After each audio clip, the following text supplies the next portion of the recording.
പാലക്കാട് നെന്മാറ ഇരട്ടക്കൊലപാതകത്തിൽ പ്രതി ചെന്താമരയുടെ കസ്റ്റഡി അപേക്ഷ ആലത്തൂർ കോടതി ഉടൻ പരിഗണിക്കും. തെളിവെടുപ്പിനും ചോദ്യം ചെയ്യലിനുമായി 2 ദിവസത്തെ കസ്റ്റഡിയാണ് പോലീസ് ആവശ്യപ്പെട്ടിട്ടുള്ളത്. പ്രതി ചെന്താമരയെ 10:55 കോടതിയിൽ എത്തിക്കുമെന്നായിരുന്നു അറിയിച്ചിട്ടുള്ളത്. കസ്റ്റഡി അനുവദിച്ചാൽ ഇന്ന് തന്നെ തെളിവെടുപ്പ് നടത്താനാണ് പോലീസിന്റെ നീക്കം. സംഘർഷ സാധ്യത കണക്കിലെടുത്ത് 400 പോലീസുകാരെ നിയോഗിച്ചു. ആലത്തൂർ ഡിവൈഎസ്പിയുടെ നേതൃത്വത്തിലാകും തെളിവെടുപ്പ്. വിശദാംശങ്ങളുമായി ലെവിൻ കെ വിജയനും നെന്മാറയിൽ നിന്ന് പ്രസാദ് ഉടുമ്പശ്ശേരിയും ചേരുന്നുണ്ട്. ആദ്യം ലെവിൻ കെ വിജയനിലേക്കാണ്. ലെവിൻ, ചെന്താമരയെ കോടതിയിൽ എത്തിച്ചോ? ഈ കസ്റ്റഡി കിട്ടിയാൽ ഉടൻ തന്നെ തെളിവെടുപ്പ് എന്നുള്ളതാണ് പോലീസിന്റെ നീക്കം.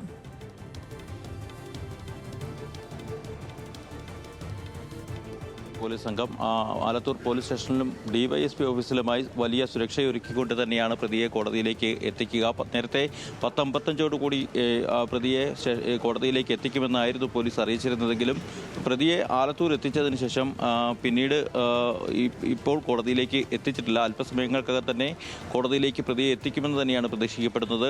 വലിയ സുരക്ഷാ കാവലും സന്നാഹങ്ങളും ഒക്കെ ഒരുക്കി പോലീസ് പ്രതിയെ എത്തിക്കുന്നതിന് മുന്നോടിയായിട്ടുള്ള സജ്ജീകരണങ്ങളെല്ലാം ഇവിടെ പൂർത്തീകരിച്ചിട്ടുണ്ട്. ആദ്യ കേസായി നേരത്തെ പരിഗണിക്കുമെന്നുള്ള സൂചന പോലീസ് ഉദ്യോഗസ്ഥരിൽ നിന്ന് തന്നെ ലഭിച്ചിരുന്നെങ്കിലും ഇപ്പോൾ കോടതി ആരംഭിച്ചു കഴിഞ്ഞു. മറ്റ് കേസുകളാണ് ഇപ്പോൾ പരിഗണിച്ചുകൊണ്ടിരിക്കുന്നത്.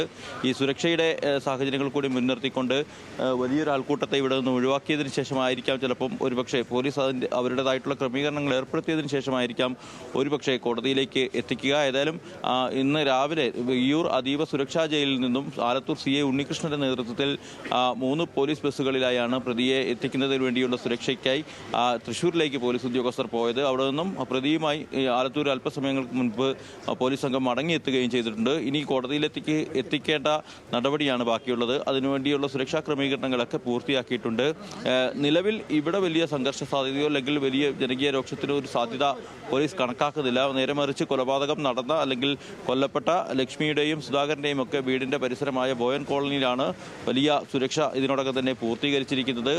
അതുകൂടി അത്തരത്തിലുള്ള അവസാനവട്ട ക്രമീകരണങ്ങളും പൂർത്തീകരിച്ചതിന് ശേഷമാണ് പോലീസ് പ്രതിയെ ഇവിടേക്ക് എത്തിക്കുക എന്നുള്ളതാണ് നേരത്തെ അറിയിച്ചിരുന്നത്. ഏതായാലും ഇവിടെ സജ്ജമാക്കിയിട്ടുണ്ട്, സംവിധാനങ്ങളെല്ലാം ഒരുക്കിയിട്ടുണ്ട്. പ്രതിയെ എത്തിച്ചാൽ ഉടൻ ആലത്തൂർ 1ാം ക്ലാസ് മജിസ്ട്രേറ്റ് ഇന്ദുചൂടൻ എന്നെ കേസ് പരിഗണിക്കുമെന്ന് തന്നെയാണ് ഉദ്യോഗസ്ഥർ അറിയിച്ചിട്ടുള്ളത്. ഏതായാലും ആലത്തൂർ ഡിവൈഎസ്പി N മുരളീധരന്റെ നേതൃത്വത്തിലാണ് സുരക്ഷാ ക്രമീകരണങ്ങൾ ഏർപ്പെടുത്തിയിരിക്കുന്നത്. പ്രതിയെ ഇപ്പോൾ ഇവിടെ തന്നെ എത്തിച്ചിട്ടുണ്ട്, ആലത്തൂർ തന്നെ എത്തിച്ചിട്ടുണ്ട്. ഏതായാലും പ്രതിയെ കൊണ്ടുവരുന്നതിനായുള്ള കാത്തിരിപ്പിലാണ് ഇവിടെ ഡ്യൂട്ടിയിലുള്ള പോലീസ് ഉദ്യോഗസ്ഥർ. അതോടൊപ്പം തന്നെ ഈ കേസുമായി ബന്ധപ്പെട്ടുകൊണ്ട് അഭിഭാഷകനടക്കമുള്ള ആളുകൾ, ഈ പ്രതിയുടേതായിട്ടുള്ള അഭിഭാഷകനടക്കമുള്ള ആളുകളും കോടതിയിൽ എത്തിയിട്ടുണ്ട്. ഏതായാലും മജിസ്ട്രേറ്റ് ഈ കസ്റ്റഡി അപേക്ഷ പരിഗണിച്ച് ഇന്ന് തന്നെ പ്രതിയെ വിട്ടു നൽകുമെന്നുള്ള പ്രതീക്ഷയിലാണ് അന്വേഷണ സംഘമുള്ളത്. അങ്ങനെയെങ്കിൽ ഈ ബോയൻ കോളനിയിലായിരിക്കും പ്രതിയുമായി ആദ്യം പോലീസ് എത്തുക. അവിടെ തെളിവെടുപ്പ് നടത്തിയതിനു ശേഷം ചോദ്യം ചെയ്യലടക്കമുള്ള നടപടികളിലേക്ക് കടക്കും. അതിനുശേഷം മറ്റിടങ്ങളിലേക്കുള്ള തെളിവെടുപ്പ് അടുത്ത ദിവസങ്ങളിൽ മാത്രമേ നടത്തുകയുള്ളൂ എന്നുള്ളതാണ് N മുരളീധരൻ ഡിവൈഎസ്പി നമ്മളോട് അറിയിച്ചിട്ടുള്ളത്. ഏതായാലും പ്രതിയെ എത്തിക്കുന്നതിനായുള്ള സജ്ജീകരണങ്ങൾ പൂർത്തീകരിച്ച് പ്രതിയെ ആലത്തൂർ എത്തിച്ചു. ഇനി കോടതിയിലേക്ക് എത്തിക്കുന്നതിനുള്ള സമയത്തിലാണ് പോലീസ്. അതിനുവേണ്ടിയുള്ള തയ്യാറെടുപ്പുകളെല്ലാം തന്നെ പൂർത്തീകരിച്ചിട്ടുണ്ട്. അല്പസമയങ്ങൾക്കകം പ്രതിയെ കോടതിയിൽ എത്തിക്കുമെന്നാണ് പ്രതീക്ഷിക്കപ്പെടുന്നത്. ആതിര, തന്നെയാണ് പ്രതിയെ ഉടൻ തന്നെ കോടതിയിൽ ഹാജരാക്കുമെന്നുള്ളതാണ് പ്രതീക്ഷിക്കുന്നത്. കോടതി പരിസരത്തടക്കം വലിയ സുരക്ഷയാണ് ഒരുക്കിയിരിക്കുന്നത്. ലെവിൻ കെ വിജയനാണ് വിശദാംശങ്ങൾ നൽകിക്കൊണ്ടിരുന്നത്. നെന്മാറയിൽ നിന്ന് പ്രസാദ് ഉടുമ്പശ്ശേരി കൂടി ചേരുന്നുണ്ട്. പ്രസാദ്, നമുക്കറിയാം ഈ പ്രതി പിടിയിലായ ദിവസം തന്നെ വലിയ പ്രതിഷേധമായിരുന്നു. അത്തരത്തിൽ ഇനിയിപ്പോൾ ഈ പ്രതിയെ കസ്റ്റഡിയിൽ കിട്ടിയാൽ ഉടൻ തന്നെ തെളിവെടുപ്പ് എന്നുള്ളതാണ് പോലീസിന്റെ നീക്കം. സ്വാഭാവികമായും വലിയൊരു പ്രതിഷേധവും ഒരു സംഘർഷ സാധ്യതയും ഒക്കെ പോലീസ് മുന്നിൽ കാണുന്നുണ്ടാവും. എത്തരത്തിലാകും ഒരുക്കങ്ങൾ, സുരക്ഷാ ക്രമീകരണങ്ങൾ അടക്കം? അതിന് പോലീസ് വലിയ സുരക്ഷ തന്നെയാണ് ഒരുക്കിയിട്ടുള്ളത്. ഇവിടെ 400ഓളം പോലീസുകാരെയാണ് ഈ തെളിവെടുപ്പിനായി വിവിധ സ്റ്റേഷനുകളിൽ നിന്നും അതോടൊപ്പം തന്നെ ക്യാമ്പിൽ നിന്നുമായി നിയോഗിച്ചിട്ടുള്ളത്. അതിൻ്റെ ഒരു പ്രധാനപ്പെട്ട കാരണം എന്ന് പറയുന്നത് നേരത്തെ ഉണ്ടായ പ്രതിയെ അറസ്റ്റ് ചെയ്ത ദിവസമുണ്ടായ സംഘർഷം കണക്കിലെടുത്തുകൊണ്ടാണ്. നമ്മളിപ്പോൾ കാണുന്നത് ഈ കൊല്ലപ്പെട്ട സുധാകരൻ്റെ വീടാണ്. ഇവിടെ നിന്നും ജനുവരി 27 രാവിലെ 10 മണിയോടുകൂടി വീട്ടിൽ നിന്നും പുറത്തിറങ്ങുന്ന സമയത്ത് നെന്മാറയിലേക്ക് പോകുന്ന സമയത്താണ് തൊട്ടപ്പുറത്തുള്ള ഈ വീട്ടിൽ സുധാകരന്റെ വീടിന്റെ തൊട്ടടുത്ത് തന്നെയാണ് പ്രതിയായ ചെന്താമരയുടെയും വീടുള്ളത്.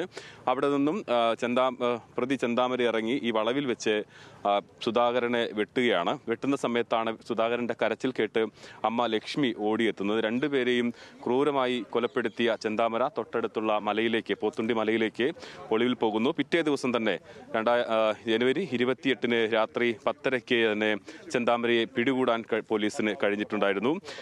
ഈ ആയുധം, കൊല്ലാൻ ഉപയോഗിച്ച ആയുധം, കൊടുവാള് ഇതിനകത്ത് തന്നെ ചെന്താമരയുടെ വീടിനകത്തു നിന്ന് തന്നെ ലഭിച്ചതാണ്.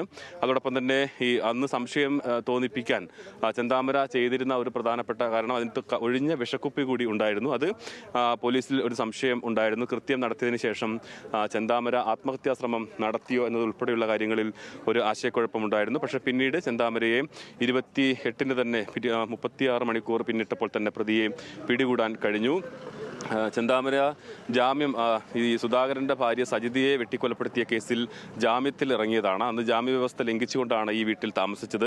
അതൊരു നാട്ടുകാരുടെ, അന്ന് അറസ്റ്റ് ചെയ്യുമ്പോൾ ഉണ്ടായിരുന്ന നാട്ടുകാരുടെ ഒരു പ്രധാനപ്പെട്ട പ്രതിഷേധത്തിന്റെ കാരണം എന്ന് പറയുന്നത് ഇത് തന്നെയായിരുന്നു. ഈ ജാമ്യ വ്യവസ്ഥ ലംഘിച്ച ഒരു പ്രതിയെ ഇങ്ങനെ താമസിക്കാൻ അനുവദിച്ചു. ആ ഒരു വീഴ്ചയാണ് ഈ ഒരു കൊലപാതകത്തിലേക്ക് പോയത് എന്നുള്ളതായിരുന്നു ആ പ്രതിഷേധം. പക്ഷേ ഇന്നിപ്പോൾ നമ്മൾ ഇവിടെ കാണുമ്പോൾ അങ്ങനെ ഈ പ്രദേശത്തെ ആളുകളെ ഒന്നും അങ്ങനെ കാണുന്നില്ല. ഇവിടെയുള്ള ചില വീടുകളിലൊക്കെ ആളുകളുണ്ടെങ്കിൽ പോലും അത്ര സജീവമായ ആരും വന്നിട്ടില്ല എന്നുള്ളത് കൂടി എടുത്തു പറയേണ്ടതുണ്ട്. അതുകൊണ്ട് തന്നെ വലിയൊരു ആൾത്തിരക്ക് ഈ തെളിവെടുപ്പിൽ ഉണ്ടാകുമെന്ന് കരുതുന്നില്ല. പോലീസ് എല്ലാ ഭാഗത്തു നിന്നും ഈ ആളുകളെ വിന്യസിച്ചിട്ടുണ്ട്. ASP ഉൾപ്പെടെയുള്ള ആളുകൾ ഇതിനു വേണ്ടി ഇവിടെ നിയോഗിക്കപ്പെട്ടിട്ടുണ്ടെന്നുള്ള 2 DYSPമാർ, ASP, അതോടൊപ്പം തന്നെ CIമാർ, 11 CIമാർ വിവിധ സ്റ്റേഷനുകളിൽ നിന്നുള്ള ക്യാമ്പിലെയും എല്ലാം 400ഓളം പോലീസുകാരെല്ലാം ഇതിനു വേണ്ടി എത്തിയിട്ടുണ്ട് എന്നുള്ളതാണ്. ഇന്നിപ്പോൾ ഈ കൊല നടന്ന സ്ഥലത്ത് അവിടെ തെളിവെടുപ്പ് നടക്കുക, അതിനൊപ്പം തന്നെ ഒളിവിൽ കഴിഞ്ഞ ആ സ്ഥലങ്ങളിൽ പോകുക. അതോടൊപ്പം ഈ ആയുധം വാങ്ങി എലവഞ്ചേരിയിൽ പോകേണ്ട ഒരു സാഹചര്യം ഇല്ല എന്നുള്ളത് തന്നെയാണ് പോലീസ് പറയുന്നത്. എങ്കിൽ പോലും അത്തരം ഇനി ഏത് ഘട്ടത്തിലാണ്, ഈ ഒരു ദിവസം കൂടി തന്നെ, ഇന്ന് തന്നെ തെളിവെടുപ്പുമായി ബന്ധപ്പെട്ട എല്ലാ കാര്യങ്ങളും പൂർത്തിയാക്കാൻ കഴിയും എന്നൊരു പ്രതീക്ഷ നമ്മൾ നോക്കുന്നുണ്ട്. ഇപ്പോൾ ഇപ്പം നമ്മൾ എല്ലാ ഒരുക്കങ്ങളും പൂർത്തിയായി കഴിഞ്ഞിട്ടുണ്ടോ? എങ്ങനെയാണ്? വലിയ സുരക്ഷ ഒരുക്കിയിട്ടുണ്ടല്ലോ. ഒരുക്കിയിട്ടുണ്ട്, ഒരുക്കണമല്ലോ. എന്തെങ്കിലും സംഘർഷ സാധ്യത കണക്കിലെടുത്തിട്ടാണോ? എങ്ങനെയാണ്? കണക്കിലെടുക്കുക എന്ന് പറഞ്ഞു കഴിഞ്ഞാൽ നമ്മൾ അതിൻ്റെ പ്രിക്കോഷണറി മെഷർ എടുക്കാണ്ട് പറ്റില്ലല്ലോ. ഓക്കെ, അതാണ് അദ്ദേഹം പറയുന്നത്. എന്തായാലും ഈ സംഘർഷ സാധ്യത കണക്കിലെടുത്തുകൊണ്ട് തന്നെയാണ് ഇത്രയും ആളുകളെ പോലീസ് വിന്യസിച്ചിട്ടുള്ളത്. അവിടെ കോടതി നടപടികൾ പൂർത്തിയായി കഴിഞ്ഞാൽ, കസ്റ്റഡിയിൽ വിട്ടുകൊടുത്തു കഴിഞ്ഞാൽ തന്നെ വളരെ വേഗത്തിൽ ഇവിടെ പോത്തുണ്ടിയിൽ എത്തിച്ച് തെളിവെടുപ്പ് പൂർത്തിയാക്കാനാണ് പോലീസ് ഉദ്ദേശിക്കുന്നത്.